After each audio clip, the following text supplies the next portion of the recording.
কতিপয় গুটি কয়েক ৫-৭ জন মানুষ বসে এক জায়গায় মিটিং করলেন এবং সেই মিটিং করে তারা কিছুই দেখতেছিল না। তারা দেখছিল যেন তাদের চোখের সামনে শুধু সরিষার ফুল। একটা লোক পাওয়া যাচ্ছে না। এই বিশাল চরের নেতৃত্ব কে দেবে ভাই? কেউ নাই, ভাবার মতো কেউ নাই।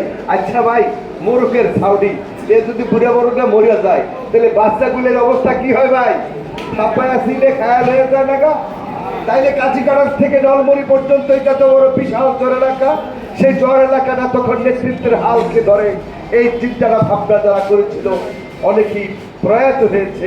আনোয়ার হোসেন মাঝি সাহেব মরে গেছে, নজরুল সর্দার মরে গেছে, কবির বকাউল সাহেব মরে গেছে, অনেকে নেই।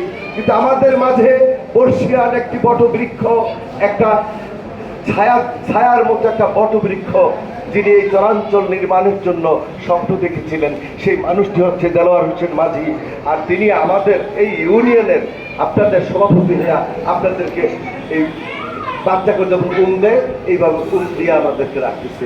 সেই দেলোয়ার হোসেন মাঝি আমার ইউনিয়নের, সে ছিল সাবেক ফেদেরগঞ্জ উপজেলার সভা সেক্রেটারি, সাবেক উপজেলার সেক্রেটারি। তাকে কিরণ সাহেব একটা পত্র লিখে আমার মাধ্যমে পাঠালেন। বাবা, আমি পত্রে কিছু বলিলাম না, যাহা বলিবে মানিক ভাই বলিবে। তো এটা কেমন তারা চিঠি রে ভাই? তুই কবিতা চিঠির মধ্যে কেউ, চিঠির মধ্যে কত হইল মানিক ভাই বলিবে, কি বলিবি? আমি ফাগুন ধরে বইতে আছি দাদা গো, এই ডিএম খালির ভিতরে তো কেউ নাই। সভাপতি সেক্রেটারি শূন্যতা দেখা দিচ্ছে। রফিক সর্দার সাহেব ইয়াতে চলে গেছে, তখন ওই যে আওয়ামী লীগে চলে গেছে না? এই দুঃসময় হালকে ধরবে, তখন দলুতলায় বলল কি করার আছে, যে বুকের মধ্যে এখন পর্যন্ত এই দুর্যোগের ভিতর সেই মানুষটা আমাদের বুকের মধ্যে নিয়ে রেখেছে। বাদ শফিকুর রহমান, কিরণ সাহেব সহ আজকে এই দেলোয়ার হোসেন মাঝি যার নেতৃত্বের কারণে ডিএমখালিতে পরীক্ষার সেন্টার হয়েছে। সেই সময় কিন্তু রাস্তাঘাট ছিল না।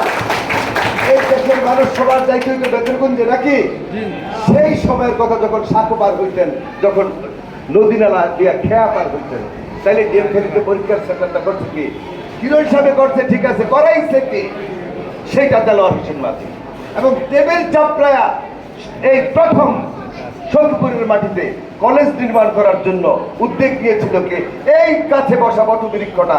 এই দেলোয়ার হোসেন মাঝি সাহেব বলছে, তোমার কোনো কথাই হই না, যা কই সেটা শোনো। কি কলেজ দিতেই জোর করে লয়েছে, কলেজ নির্মাণ করেছে, কিরণনগর স্কুল নির্মাণ করেছে, অসংখ্য হাবিবুল্লাহ কলেজ নির্মাণ করেছে। এই সেই ব্যক্তি আমাদের পাশে বসা। বন্ধুরা আমার, অনেক আবহাওয়ার অবস্থা ভালো না যা দেখতেছি, আমি সংক্ষেপে দু একটি কথা বলে দিই আপনাদের উদ্দেশ্যে। যেটা হচ্ছে শফিকুর রহমান কিরণের মেসেজ। আওয়ামী চরম দুঃশাসনের মধ্যে